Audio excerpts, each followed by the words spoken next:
Hello दोस्तों, नमस्कार, जय हिंद। एक बार फिर से स्वागत है आपका अपने लोकप्रिय यूट्यूब चैनल में।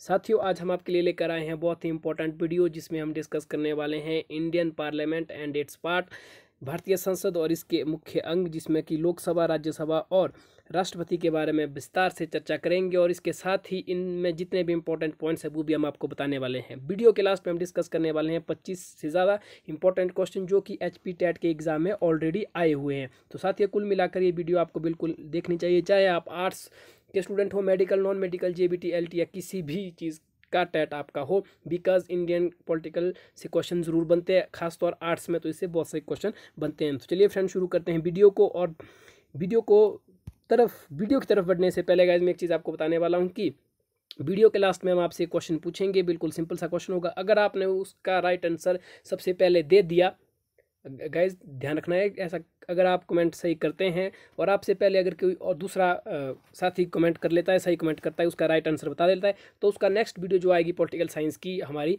उसमें उनका नाम लिया जाएगा विद एड्रेस की, वहाँ वो कहाँ से है और वो कहाँ से बिलोंग करते हैं। तो ओके गाइज, तो ये बिल्कुल आप अच्छा ऑफर है, आप अपना वीडियो में नाम ला सकते हो। तो आपको क्या करना है, वीडियो को लास्ट में जो क्वेश्चन आपसे पूछा जाएगा सबसे पहले, जैसे ये वीडियो आप देखते सीधा आपको कमेंट कर लेना है। साथियों, इसके साथ ही वीडियो को लाइक और शेयर करना ना भूलें, ताकि इससे आप हमारे अंदर एक नई तरह का मोटिवेशन जगा सकते हो, ताकि हम आपके लिए इसी लगन और ईमानदारी के साथ काम करते रहें। तो सबसे पहला क्वेश्चन है गाइस, भारत की संसद का वर्णन जो है अनुच्छेद 79 में दिया गया है। ये अनुच्छेद जो यहाँ पे दिख रहे हैं गाइस, ये इंपॉर्टेंट है, ये आपको बिल्कुल याद करने ये अपने फिंगर पे, क्योंकि गाइस ये क्वेश्चन आते ही है, कुछ भी आपसे पूछा जा सकता है।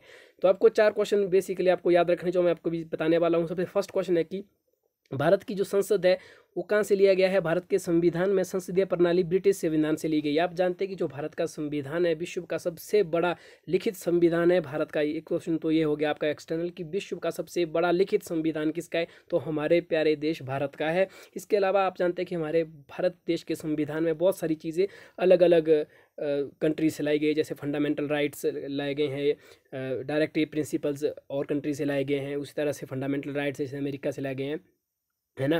डायरेक्टिव प्रिंसिपल आयरलैंड से लिए गए। उसी तरह से जो भारत का जो संसदीय प्रणाली का ढांचा ये ब्रिटिश संविधान से लिया गया है। तो गाइस, अगर आपको ये पूरी वीडियो देखनी है, इसके ऊपर हमने पॉलिटिकल साइंस की फर्स्ट वीडियो हमने बना ली है कि कौन से देश से क्या चीज़ ली गई है, जहाँ से क्वेश्चन बनता ही बनता है हर बार टेट के एग्जाम में। तो आपको यहाँ पे आई बटन में उस वीडियो का लिंक दिख रहा होगा। अगर आपको यहाँ पे नहीं मिल रहा है तो आपको क्या करना है, चैनल पे जाके आपको प्लेलिस्ट मिलेगी पॉलिटी फॉर एचपी टेट, इस तरह से पॉलिटी फॉर एचपी टेट, उसको आपको प्रेस कर लेना है, वहाँ पे आपको वीडियो मिल जाएगी। तो गाइज, बहुत सारे कमेंट मुझे मिलते हैं साथियों को, जो मैं वीडियो बताता हूँ वो मिलती ही नहीं है हमारे चैनल पर। तो गाइज, आपको क्या करना है यार, उस वीडियो का अगर नहीं मिल रही, उससे संबंधित अगर केमिस्ट्री की वीडियो तो केमिस्ट्री की प्लेलिस्ट चेक करिए, या फिजिक्स की वीडियो तो फिजिक्स की प्लेलिस्ट चेक करिए। ओके, पॉलिटिकल साइंस की है, इस तरह किसी भी चीज़ की है तो आपको वो वाली प्लेलिस्ट चेक करनी है ना। तो ये आपको प्लीज़ मैं बताना चाहूँगा, क्योंकि ताकि आप कन्फ्यूज़ ना हो। नेक्स्ट क्वेश्चन है गाइस कि भारत की जो, ये तो पता लग गया कि ब्रिटिश से लिया गया है। अगला क्वेश्चन बनता है कि भारत की जो संसद है उसका वर्णन किस अनुच्छेद में किया गया, तो 79 में किया गया। बिल्कुल याद रखना है। राज्यसभा तीनों का है, मतलब 79, 80, 81 तीनों लगा सेम है, मतलब एक आर्टिकल के बाद दूसरा। सिर्फ आपको याद रखना है, इनका सीक्वेंस याद रखना है। सबसे पहले कैसे रखेंगे याद गाइस, भारत का संसद सबसे बड़ी चीज़ है तो सबसे पहले आएगा 79। उसके बाद राज्यसभा का 80 में है, क्योंकि ये उच्च सदन होता है ना, जबकि लोकसभा जो है निम्न सदन होता है। तो सबसे पहले संसद का आएगा, सबसे बड़ा संसद है, इसको ऐसा मान के चलो। उसके बाद उच्च सदन का आएगा तो राज्यसभा का 80 में आएगा।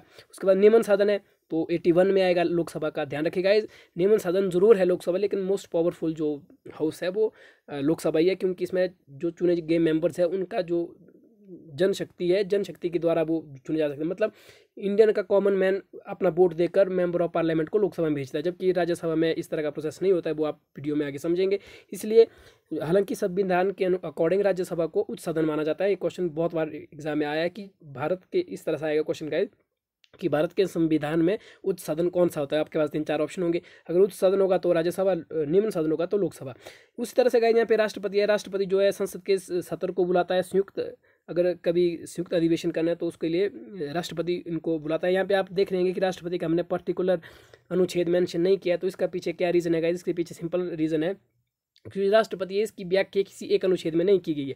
आर्टिकल 52 से ये शुरू हो जाता है, जबकि 61 में राष्ट्रपति के महाभियोग की प्रक्रिया का वर्णन है। यहाँ पे गाइस मैं आपको फ्री ऑफ कॉस्ट एक क्वेश्चन बता देता हूँ कि राष्ट्रपति पर महाभियोग की प्रक्रिया किस अनुच्छेद के अंतर्गत की जाती है? तो 61 ये क्वेश्चन टेट के एग्जाम में आया अभी हाल ही में 2020 में, है ना। तो 61 का जो आर्टिकल 61 है वो राष्ट्रपति के ऊपर महाभियोग की प्रक्रिया का वर्णन करता है। महाभियोग क्या होता है गाइस? राष्ट्रपति अगर कोई गलत काम करता है तो उसको अपने पद से हटाया जा सकता है, देश के राष्ट्रपति को, जो फर्स्ट सिटीजन ऑफ इंडिया है, ठीक है, तो उसको हटाया जा सकता है 61 से। जबकि आर्टिकल 52 में राष्ट्रपति के बारे में ये बताया गया कि भारत का एक राष्ट्रपति होगा, तो आर्टिकल 52 में बताया गया। जब हम राष्ट्रपति के बारे में ज़्यादा जानकारी के साथ वीडियो लाएंगे तब डिस्कस करेंगे। अब चलते हैं गाइस, सबसे पहले निम्न सदन जो कि लोकसभा है, सबसे पहले की लोकसभा को हाउस ऑफ द पीपल कब कहा गया था? 1954। ये डेट आपको याद रखनी है, बिल्कुल जरूरी गाइस। लोकसभा को सबसे पहले 1954 में हाउस ऑफ द पीपल कहा गया था। हाउस ऑफ द पीपल कब कहा गया था? 1954 में। अब इसके मुख्य पॉइंट्स पर लेते हैं। यह संसद का निम्न सदन होता है, ये तो आपको पता ही है कि निम्न सदन होता है, जबकि राज्यसभा उच्च सदन होता है। लोकसभा के सदस्यों का कार्यकाल कितना होता है? 5 वर्ष का होता है। लोकसभा के सदस्यों का निर्वाचन कौन करता है? मैं बताया था जनता द्वारा होता है, ना कि मेंबर ऑफ पार्लियामेंट या जो पार्लियामेंट्री स्ट्रक्चर के द्वारा नहीं होता है। हालांकि राज्यसभा का जो है जनता द्वारा नहीं होता है, तो इसलिए लोकसभा ज़्यादा पावरफुल है, क्योंकि इसमें जो सदस्य होते हैं, मेंबर ऑफ पार्लियामेंट चुने जाते हैं, वो जनता के द्वारा चुने जाते हैं। ओके, लोकसभा में अध्यक्ष और उपाध्यक्ष होते हैं, जिनकी नियुक्ति लोकसभा के सदस्य करते हैं। गाइस आप जानते हैं कि लोकसभा के एक अध्यक्ष होते हैं, जिसे लोकसभा का स्पीकर कहा जाता है। वर्तमान समय में लोकसभा स्पीकर जो है वो ओम बिरला है, और इस तरह से उपाध्यक्ष भी होते हैं। लोकसभा का अध्यक्ष ही राष्ट्रपति द्वारा बुलाए गए संयुक्त सत्र की अध्यक्षता करता है। गाइस यहाँ पे ध्यान रखना है, ये जो लाइन है इंपॉर्टेंट लाइन है, प्लीज यार आप वीडियो को स्किप ना करें, एक एक पॉइंट जो मैं बोल रहा हूँ इंपॉर्टेंट है। यहाँ देखिएगा, बिल्कुल ढंग से समझिएगा, एक वर्ड में ही अंतर है। लोकसभा का अध्यक्ष ही, है ना, जैसे मौजूदा समय में ओम बिरला जी है, वो ही राष्ट्रपति द्वारा बुलाए गए संयुक्त सत्र की अध्यक्षता करता है। देखिएगा, संयुक्त सत्र अगर बुलाना है तो बुलाएगा कौन? राष्ट्रपति बुलाएगा, है ना। लेकिन उसकी अध्यक्षता कौन करेगा? तो लोकसभा का अध्यक्ष करेगा, है ना, जो स्पीकर होगा वो करेगा। तो दो चीजें हैं, राष्ट्रपति बुलाएगा संयुक्त अधिवेशन सत्र को, जबकि जो लोकसभा अध्यक्ष है वो उसकी अध्यक्षता करेगा, स्पीकर होगा। इसकी योग्यता देख लेते हैं गाइस, योग्यता बड़ी इंपॉर्टेंट है, दोनों की योग्यता आपको पता होनी चाहिए। सबसे पहले जो है यह भारत का नागरिक होना चाहिए, सभी चीज़ की योग्यता। जब भी आपने थोड़ी बहुत भी पॉलिटी पढ़ी होगी, हर जगह ये लाइन आती है, क्योंकि इंडिया को सिटीजनशिप होना चाहिए। ऐसा नहीं है कि पाकिस्तान का कोई बनाएंगे हम, है ना, ऐसा है नहीं, किसी भी कंट्री का नहीं बना सकते। सबसे पहले को हमारे देश का नागरिक होना चाहिए।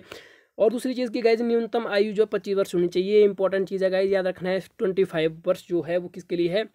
लोकसभा के लिए, जबकि राज्यसभा के लिए 30 ईयर होते हैं, जो आप अभी आगे देखने वाले हैं। इसके अलावा गाइस की मैक्सिमम नंबर की मेंबर ऑफ पार्लियामेंट कितने हो सकते हैं और वर्तमान समय में कितने हैं, ये क्वेश्चन बड़े इंपॉर्टेंट है। वर्तमान में सिंपल अगर आपसे पूछे कि लोकसभा में मेंबर्स की संख्या कितनी है, तो 545 है। मैक्सिमम कितने हो सकते हैं? तो 552 हो सकते हैं। अब जो है 545, तो धीरे धीरे मतलब अगर सीट्स बढ़ाएंगे तो मैक्सिमम जो है 552 तक बढ़ाई जा सकती है, इससे ज़्यादा नहीं बढ़ाई जा सकती। अगर इससे ज़्यादा बढ़ाने तो संविधान में संशोधन करना पड़ेगा। गाइस एक चीज़ मैं आपको यहाँ पे फ्री में बताना चाहता हूँ कि एक क्वेश्चन आता है कि भारतीय संविधान में जो संशोधन प्रक्रिया है वो किस में दी गई है, तो आर्टिकल 368 एक ऐसा संविधान का अनुच्छेद है जिसके अंतर्गत भारत के संविधान में संशोधन हो सकता है। गाइस याद रखिएगा, बिल्कुल गांठ बांध के इसको याद रखो।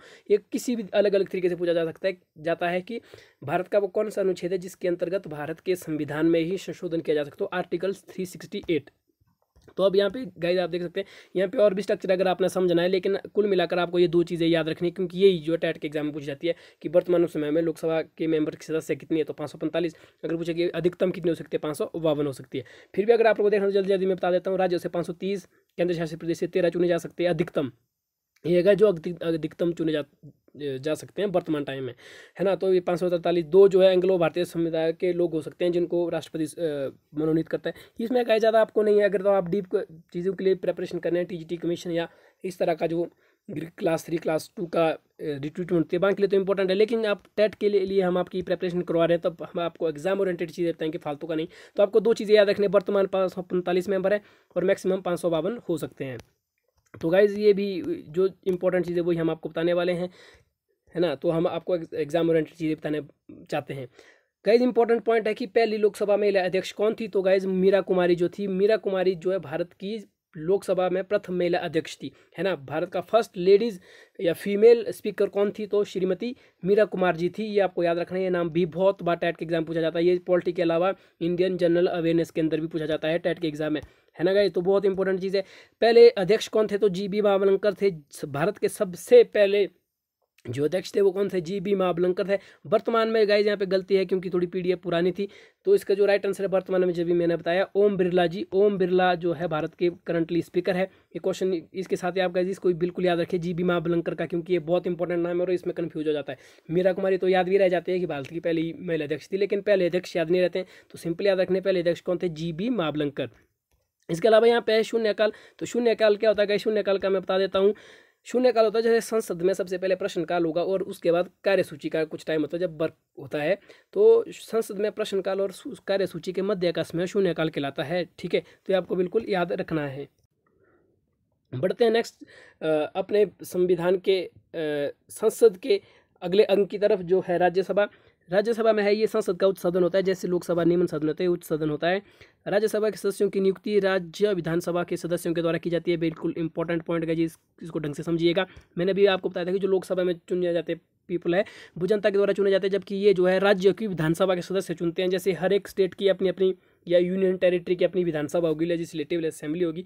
बैंक के जो सदस्य होंगे जिनको हम एमएलएज बोलते हैं, मेंबर ऑफ लेजिस्लेटिव असेंबलीज, वो जो है वोट देते हैं और उनके द्वारा जो राज्यसभा के सदस्यों की नियुक्ति होती है। जैसे आप जानते हैं कि जैसे हिमाचल में भी राज्यसभा के अध्यक्ष चुने जाते हैं। हालांकि मैं क्वेश्चन लास्ट में वीडियो के पूछने वाला हूँ, बिल्कुल हिमाचल प्रदेश से ही है, समझिए, क्योंकि कुछ एक साथ छात्र, फिर भी आप वीडियो को लास्ट तक देखें, हो सकता है क्वेश्चन किसी भी तरह का हो।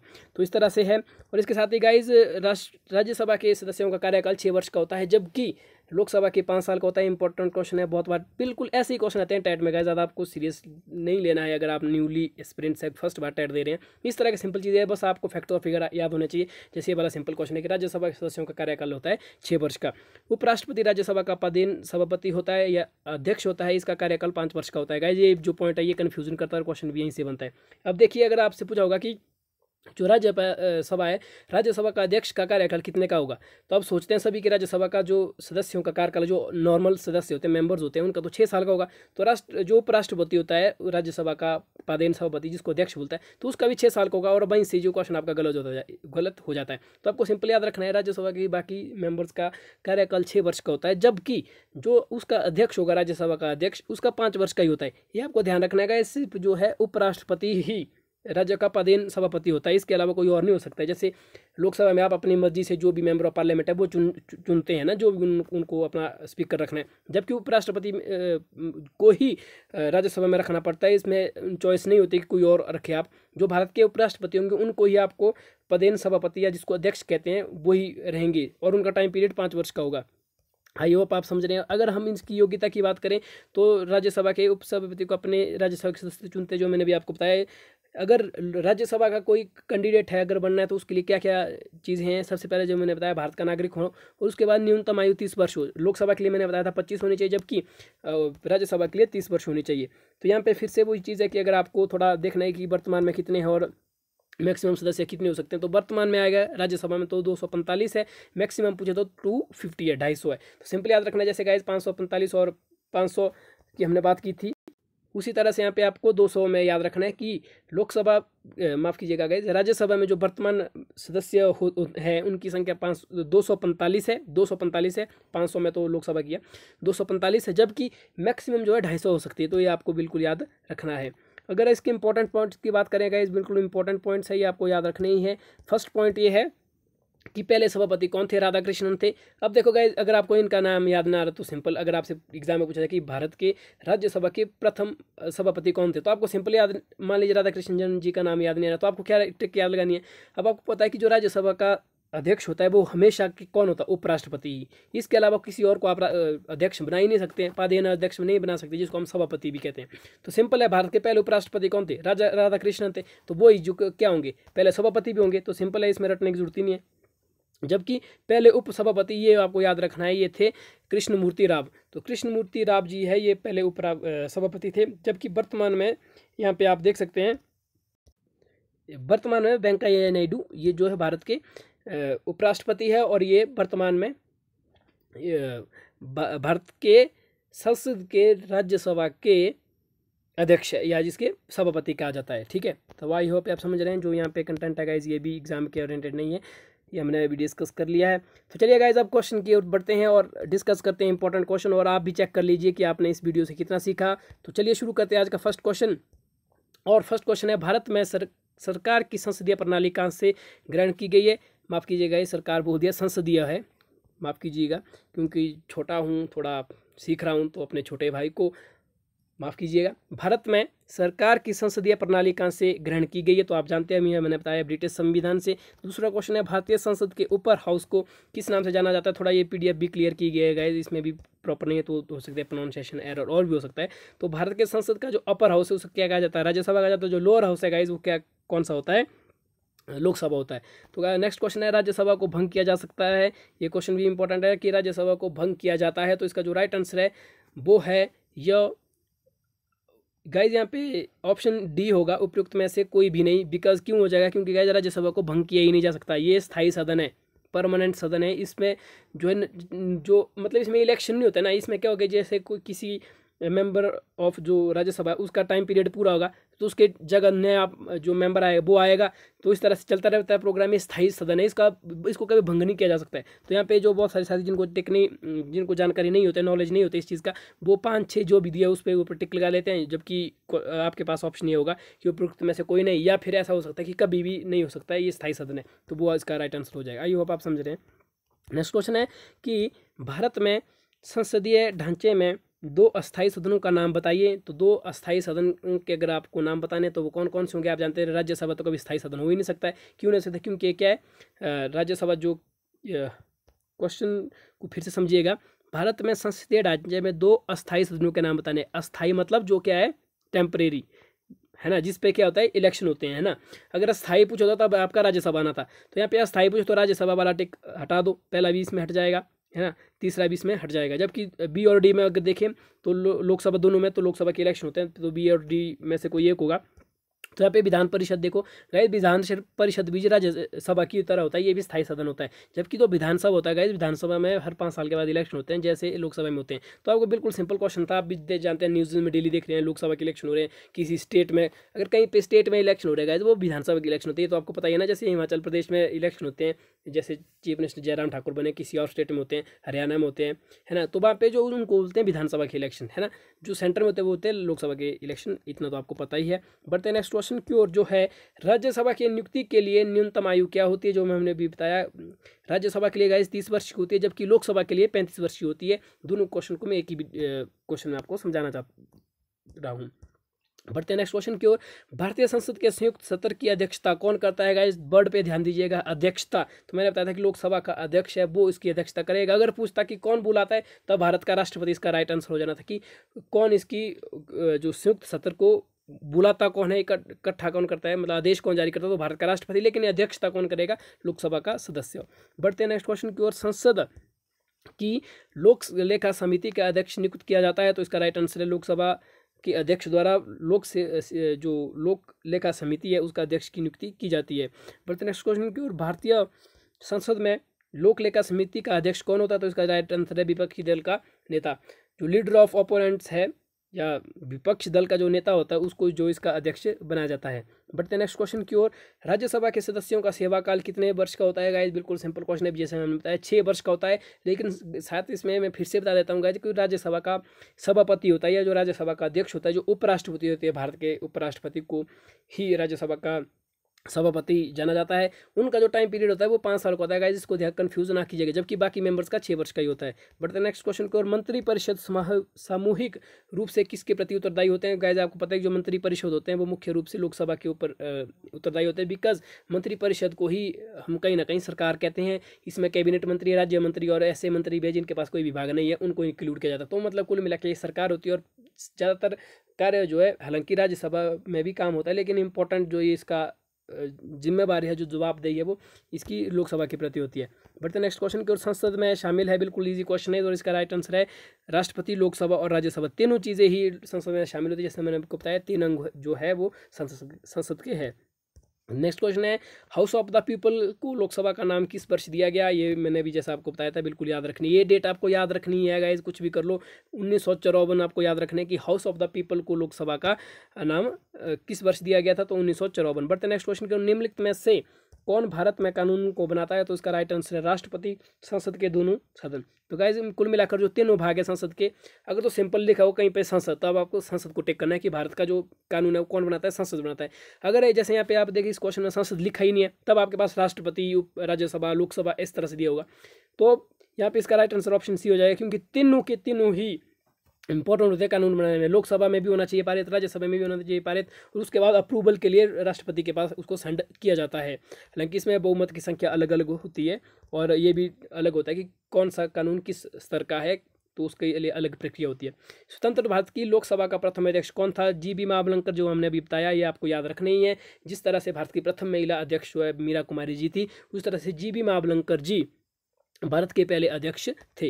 बढ़ते नेक्स्ट क्वेश्चन की ओर, वह प्रधानमंत्री कौन है जिन्होंने अपने कार्यकाल के दौरान संसद के अधिवेशन सत्र ने नहीं लिया? गाइस चौधरी चरण सिंह। ये क्वेश्चन इतना इंपॉर्टेंट है, बहुत बार एग्जाम में है कि ये अलग अलग तरीके से पूछता है कि भारत का वो कौन सा प्रधानमंत्री जिसने संसद के सत्र में भाग ही नहीं लिया, या जिसने संसद में अपना भाग ही नहीं लिया as a prime minister, member of parliament नहीं, मतलब भारत के प्रधानमंत्री होते हुए भी जिसने अपने कार्यकाल के दौरान संसद के अधिवेशन सत्र में भाग ही नहीं लिया। तो चौधरी चरण सिंह एक ऐसे इकलौते प्रधानमंत्री है भारत के जिन्होंने संसद के अधिवेशन सत्र में अपना भाग ही नहीं लिया था, है ना, मतलब प्रेजेंट ही नहीं हो पाए।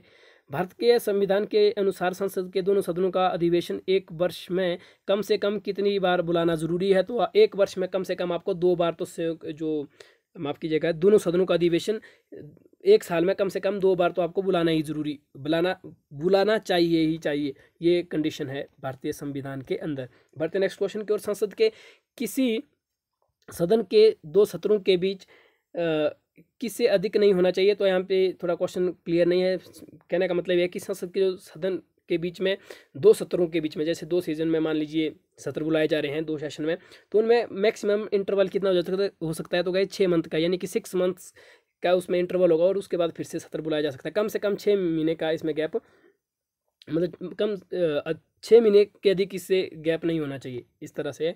बढ़ते नेक्स्ट क्वेश्चन की ओर, यदि संसद किसी विशिष्ट उद्देश्यों के लिए कोई समिति नियुक्त करे तो उससे कहते हैं? तो गाइस राइट आंसर है वो है बी, तथार्थ समिति कहा जाता है। बढ़ते नेक्स्ट क्वेश्चन की ओर, प्रश्न नंबर 20वां है कि सदन में अध्यक्ष उस सदन का सदस्य नहीं होता है? तो इसका राइट आंसर है राज्यसभा।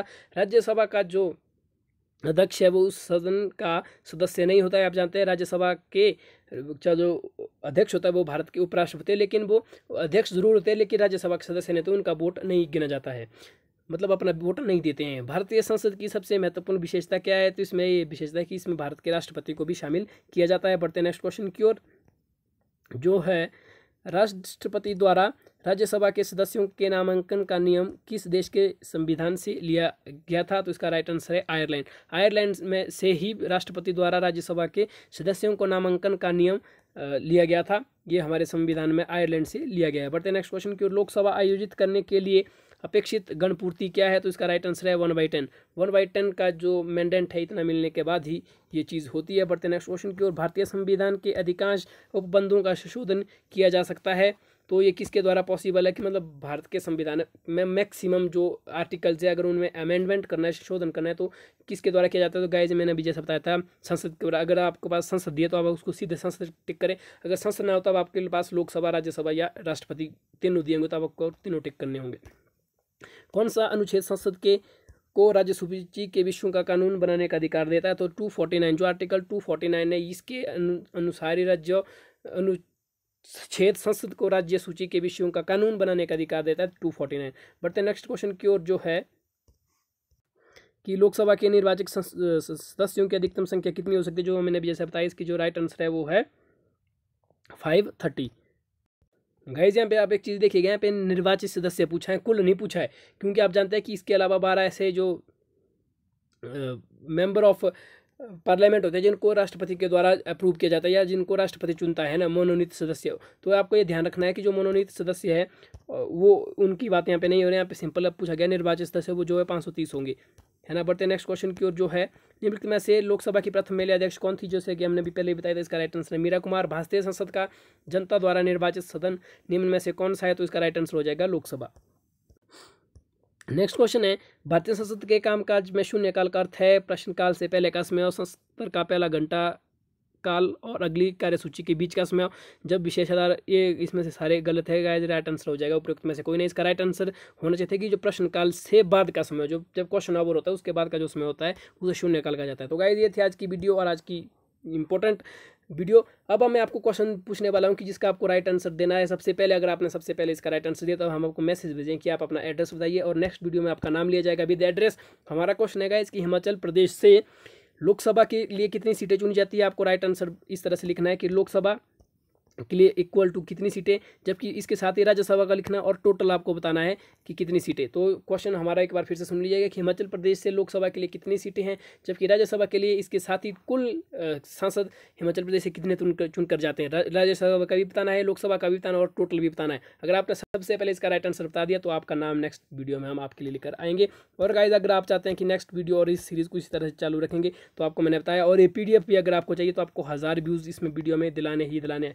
आपको क्या करना, ज़्यादा से ज़्यादा शेयर करना है, इस वीडियो को लाइक करना और कमेंट जरूर कर लेना है। अगर आप ऐसा करें तब मैं आपको PDF भी दे दूंगा और उसके बाद ही हम आपके लिए नया पार्ट लेकर आएंगे। तो ओके गाइस, मिलते हैं नेक्स्ट वीडियो में, तब तक ख्याल रखिएगा। जय हिंद।